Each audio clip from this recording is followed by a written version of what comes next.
Jadi yang dilihat oleh Kementerian Keuangan dalam pemahaman kami orang luar itu hanya bicara soal target. Mau lu pakai caranya kayak gimana terserah gitu.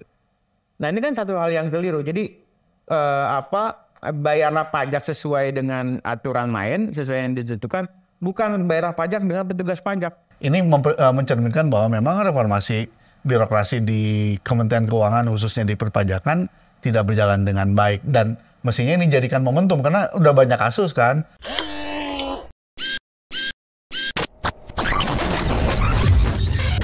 Halo sahabat integritas, jumpa lagi di program Buka Kartu. Rafael Alun, mantan pejabat Ditjen Pajak, dituntut 14 tahun penjara oleh JPU KPK dalam kasus gratifikasi dan TPPU. Ya, kalau merujuk kepada pernyataan juru bicara KPK, Ali Fikri, disebutkan bahwa nilai gratifikasi yang diterima oleh Rafael Alun mencapai 16 miliar dan nilai TPPU-nya selama 20 tahun bekerja sebagai pegawai pajak mencapai 94,6 miliar rupiah. Ini angka yang fantastis. Mungkin kalau dijadikan sebagai uang untuk membeli celana narasumber kita, Mas Emerson Yunto, ini kita bisa dapat ratusan ribu. Apalagi beli solatif aja, apalagi lebih banyak. Nah, kita akan membahas itu dengan Emerson dan Ade Irawan dari Visi Integritas. Ya. Gimana nih kasus Rafael Alun? Kalau merujuk kepada informasi yang berkembang di media kan sebenarnya modusnya sederhana ya. Yang dilakukan Rafael ini membuat perusahaan, konsultan pajak, dan para badan hukum yang memiliki masalah dalam tanda petik terkait dengan perpajakan ya akhirnya digiring untuk konsultasi ke perusahaan yang dia buat. Di situ ada istrinya juga ya sebagai salah satu direksi atau komisaris. Nah kalau model-model modus operandi seperti yang dilakukan Rafael ini lazim nggak sih di permainan di sektor pajak? Ini sebenarnya bukan satu yang baru ya. Jadi kalau bicara soal tren korupsi pegawai pajak gitu ya, itu kan misalnya jadi konsultan pajak baik personal atau misalnya lewat perusahaan gitu ya. Nah, Alun yang dilakukan oleh Alun adalah bikin perusahaan atau konsultan pajak itu yang upaya untuk menyamarkan gitu ya. Praktek-praktek penggelapan pajak dan juga berindikasi pada korupsi.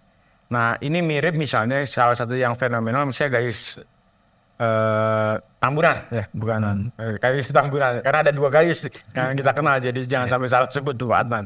Nah, di kasus Gayus juga sama tuh, jadi dia menguruskan pajak-pajak perusahaan-perusahaan gitu yang pingin beban pajaknya tidak sebesar yang mungkin ditentukan oleh harus dibayarkan oleh kantor pajak kepada kantor pajak. Nah, ini juga yang dilakukan oleh Alun. Nah, cuma memang menarik kalau dilihat di proses-proses persidangan kasus Alun, itu perusahaan-perusahaan yang dibantu itu nggak muncul di proses persidangan. Alun hanya disebut-sebut misalnya terima gratifikasi, kemudian tapi tidak disebut siapa pemberi, tidak muncul ke permukaan ya. Siapa yang jadi kliennya selama ini? Betul, jadi kliennya selama ini yang kemudian harusnya bisa dikejar lagi tuh oleh Ditjen Pajak atau Kementerian Keuangan untuk menelusuri sebenarnya apakah pembayaran pajak yang dilakukan itu wajar atau tidak wajar, gitu. Karena kalau nggak ini kan nih potensi penerimaan negara yang hilang tuh, Pak Tan. Dan itu kan baru beberapa perusahaan ya. Dan ini kan baru saya menduganya belum seluruhnya kok terungkap di persidangan gitu ya, walaupun sudah fase ke penuntutan karena kalau diskusi ke beberapa teman yang dekat dengan penegak hukum khususnya di KPK, sebenarnya masih ada aset-aset dari misalnya si terdakwa yang sebenarnya belum atau tercecer gitu ya, belum disita oleh negara, Pak. Mungkin karena atas nama orang lain. Betul. Jadi itu kan berlapis tuh upaya untuk menyamarkan misalnya gratifikasi atau tanda kutip entah gratifikasi entah pemerasan yang dilakukan oleh Alun kepada wajib pajak. Nah, ini kasus Rafael ini kan menariknya kalau tadi ya sempat di pembukaan kita bilang, menurut KPK 20 tahun nih TPPU-nya. Nah ini kok nggak terdeteksi, sementara kan kasus pajak ini silih berganti datang ya, meskipun ya satu gitu ya, tapi ini kan mencerminkan apa ya, fenomena puncak gunung es. Ya. Masalahnya sepertinya belum diadres secara baik. 20 tahun beroperasi gitu. Jadi kan itu selama dia bekerja sebenarnya kan sebagai orang pajak gitu. Padahal kan gelombang reformasi di sektor pajak itu seakan-akan ya, kalau kita merujuk kepada pemberitaan capaian-capaian yang diklaim itu sudah didapatkan ya dari program itu, kan juga kita dengar di berbagai sumber informasi dan pemberitaan gitu. Ini kok ada titik di mana sistem ya itu gagal mendeteksinya gitu. Ya kalau bicara 20 tahun, sebenarnya sudah 20 tahun juga usia reformasi birokrasi di Kementerian Keuangan. Dan hal yang terpenting di reformasi birokrasi adalah memastikan agar birokrasinya memang melayani negara. Birokrasinya menjadi mesin negara untuk melayani masyarakat. Dan banyak aspek terkait dengan reformasi birokrasi, termasuk di dalamnya adalah inovasi, ya, kepatuhan terhadap aturan, termasuk kuatnya pengawasan birokrasi.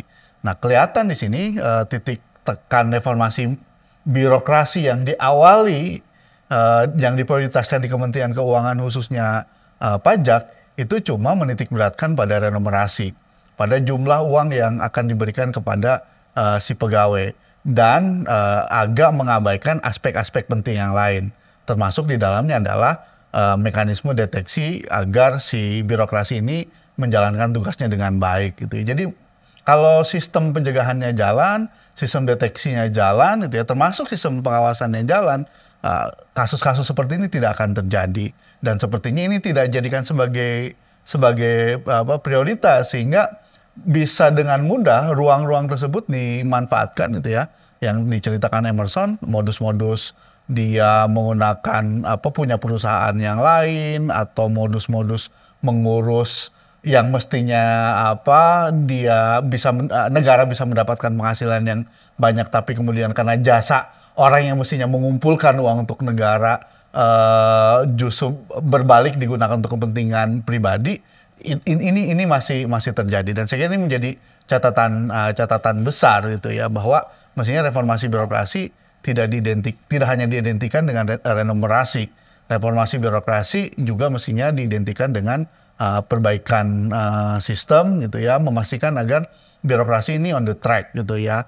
Remunerasi hanya jadi satu bagian, bukan satu-satunya, bukan akhir dari reformasi birokrasi. Dan saya kira ini mencerminkan bahwa memang reformasi birokrasi di Kementerian Keuangan khususnya di perpajakan tidak berjalan dengan baik, dan mestinya ini jadikan momentum, karena udah banyak kasus kan, ada Gayus, kemudian ada angin. Ya begitu ya ada sekarang Rafael, bahkan sebelumnya kan ada juga ya yang kepala Danau Basim, iya, TPPU-nya iya, besar sekali. Ini sudah cukup menjadi alarm ya kan, menjadi tanda bahaya bagi Kementerian Keuangan untuk dalam hal ini Ditjen Pajak untuk kemudian melakukan reformasi dalam konteks ini, reformasi birokrasi. Kilahnya Kemenkyu kan ya kami kan nggak sanggup mengawasi pegawai yang jumlahnya banyak sekali. Mengawasi kita aja sebagai wajib pajak bisa gitu ya, masa? Dan itu puluhan juta ya. Iya, itu puluhan juta ya, kita aja sering dapat surat cinta kan dari Ditjen Pajak gitu kalau kemudian agak terlambat. Jadi nggak ada alasan gitu ya, dan itu sama aja menutupi kelemahan mereka ya. Jadi kalau sempat lihat diskusi di media sosial gitu, atau juga percakapan dengan salah satu kawan yang ada di lingkungan pajak Kementerian Keuangan, dia bilang bahwa sebenarnya mereka katanya sudah mengidentifikasikan Rafael Alun sebagai figur yang bermasalah, tapi tidak melakukan tindakan apapun. Dalam artian dia hanya digeser misalnya ke salah satu kantor pajak di wilayah Jakarta gitu ya, ada penyelidikan gitu ya secara internal. Gitu. Ya, tapi hanya dia mengidentifikasi orang ini bermasalah, tapi tidak menghentikan. Misalnya tadi tuh, kan kalau di atau bilang 20 tahun praktek TPPU-nya, pencucian uangnya, kan seharusnya juga misalnya dia mengidentifikasikan perusahaan-perusahaan mana tuh yang dibantu oleh Alun misalnya untuk misalnya pengurangan terhadap pajak. Nah, saya melihatnya bahwa sebenarnya memang apa ya? Ya harusnya diakuin aja lah kalau dia punya kelemahan soal sistem pengawasan. Dan kelemahan juga misalnya dalam aspek pengambilan reward and punishment gitu. Ketika ada indikasi ini, ya dia proses dong gitu dong. Atau misalnya melakukan proses penyelidikan di internal. Supaya tidak dikurangi lagi remunerasi. Jangankan di lembaga yang mengelola, yang punya risiko tinggi seperti Ditjen Pajak, di lembaga-lembaga yang umum termasuk di corporate, mekanisme untuk melakukan profiling, due diligence kepada pegawai, baik itu dalam rekrutmen, mutasi, rotasi, itu sudah menjadi hal yang lumrah. Gitu ya. Nah ini nanti kita coba singgung sedikit soal mengapa Rafael Alun meskipun teridentifikasi, ya tapi tidak ada tindakan. Jawabannya terlalu maju ya? Oke, nanti di episode berikutnya. Bukan, di episode ini. Ini kita ngomong dulu soal karakter korupsi di sektor pajak yang ini kan lebih eksklusif. Betul.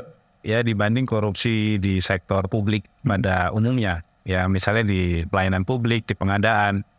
Eksklusif karena kecenderungannya permainannya itu hanya diketahui oleh dua pihak saja. Dan dua-duanya memiliki keuntungan. Ya, sehingga tidak ada mekanisme untuk mendeteksi dari luar. Ya, misalnya kayak masyarakat itu kan nggak mungkin ngomong atau melaporkan ini loh si perusahaan ini main sama orang pajak gitu ya. Karena kan pertemuan mereka juga pasti tertutup. Nah, apakah karena faktor itu juga yang membuat sistem deteksinya nggak terlalu berjalan nih? Kalau sistem sih ya dia akan menyesuaikan dengan kondisi ya. Di mana-mana sistem kan akan menyesuaikan dengan konteks institusi, konteks organisasi. Jadi sistemnya akan menyesuaikan dengan itu. Makanya kemudian ini kan sebenarnya bukan juga hal yang baru. Ini kan model-model korupsi di sektor pendapatan. Memang beberapa ciri khas model korupsi di sektor pendapatan kan pertama asimetris informasi tadi sudah disebutkan. Hanya orang-orang tertentu saja yang tahu gitu ya. Yang kedua tidak ada benchmark, tidak ada patokan. Berbeda dengan sektor belanja, kalau belanja sudah ditentukan nih mau pengadaan apa kita sudah tahu pagunya berapa. Kalau harga satuan gitu. Betul. Ya. Kalau di sektor pendapatan kan enggak. Mereka turunkan saja misalnya target gitu ya. Dibuat kecil lalu kemudian walaupun banyak korupsi tapi kemudian pemasukannya lebih tinggi dia nggak perform kan. Ya kan?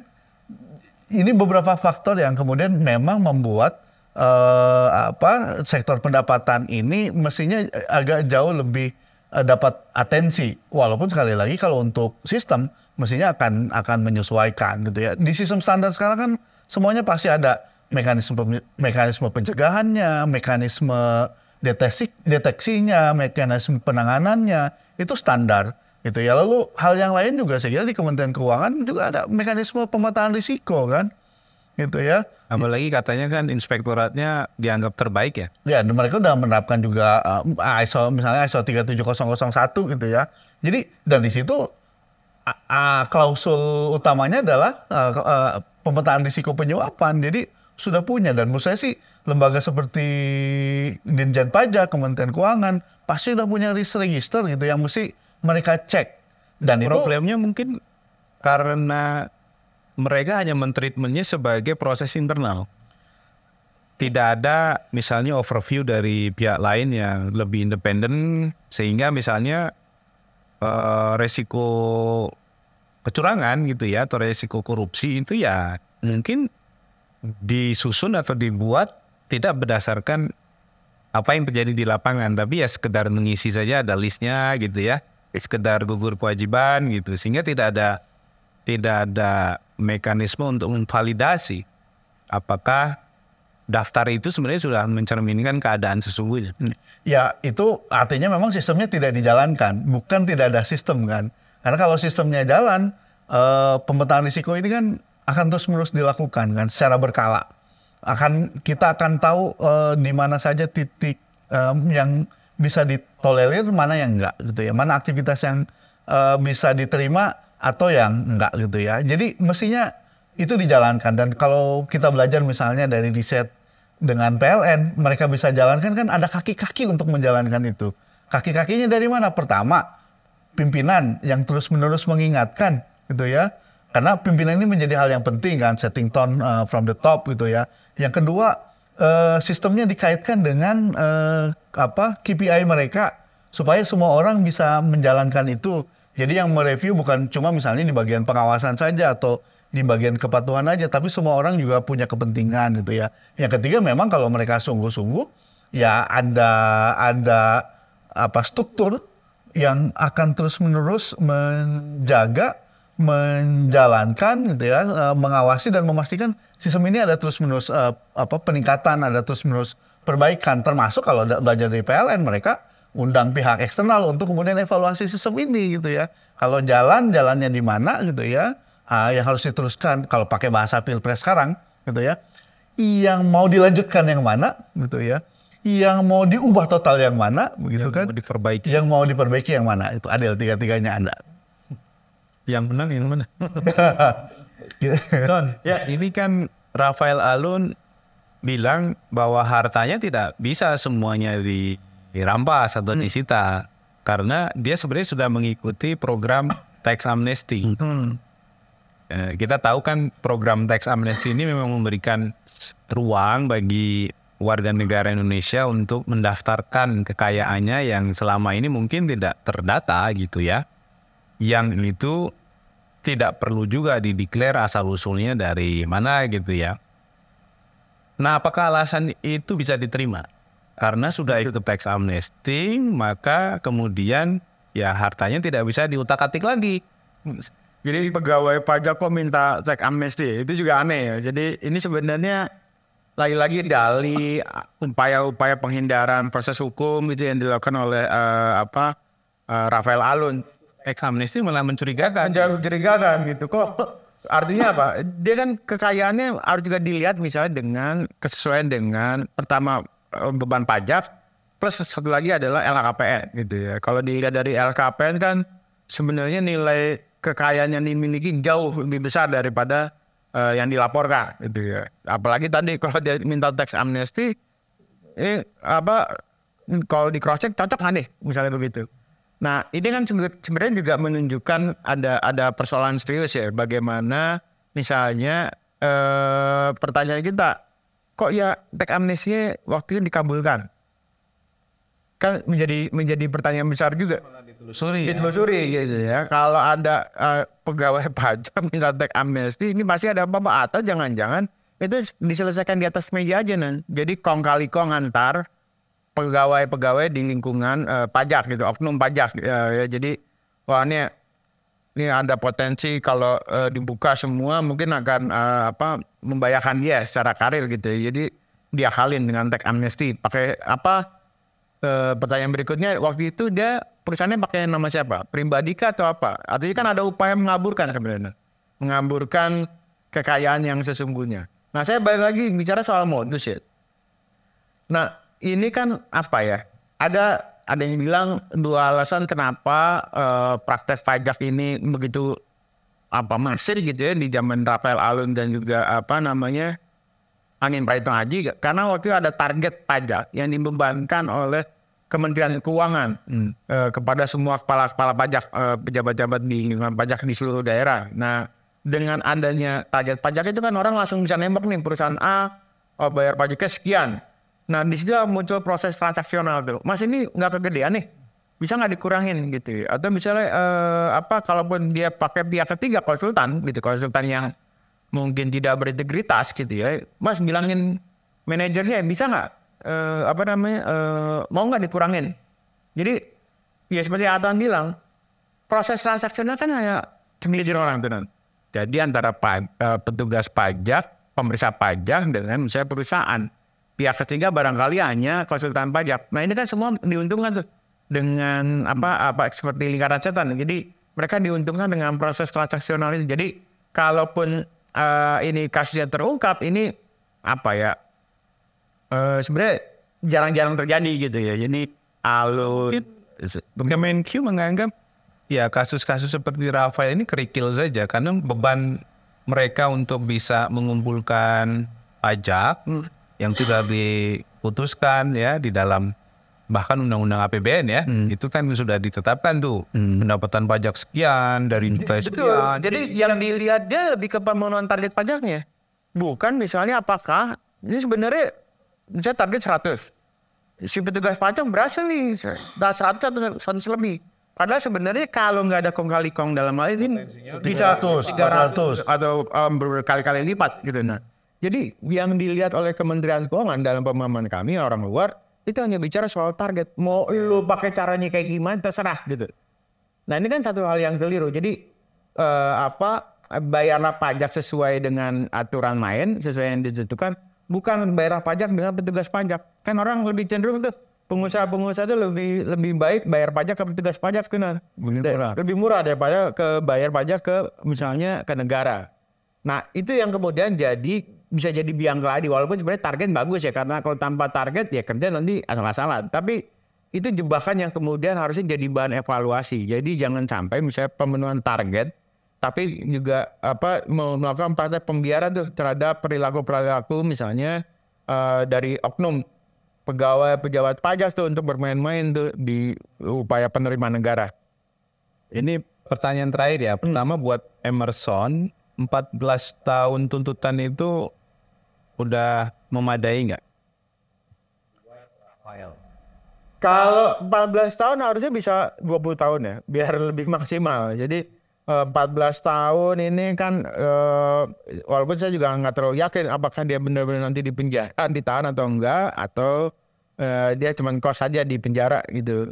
Nah, jadi harusnya 20 tahun. 20 tahun kenapa? Ini buat shock terapi juga nih buat pegawai pajak yang lain agar itu dia nggak main-main tuh untuk misalnya dalam konteks penerimaan negara gitu. Jadi kalau pajaknya sekian ya bayar sekian. Jadi jangan membuka ruang bagi kong kali kong atau pengurangan pajak.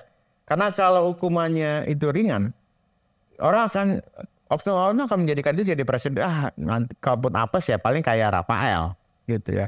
Apalagi di luar mungkin hukumannya biasanya 3/4, 14 mungkin sekitar 10 tahunan atau 8 tahun. Belum lagi dipotong remisi pembebasan bersyarat. Nanti kayak Menteri KKP Edi Prabowo yang Bebas ya? Udah bebas. Dihukum 5 tahun, 3 tahun udah keluar tuh karena pembebasan bersyarat.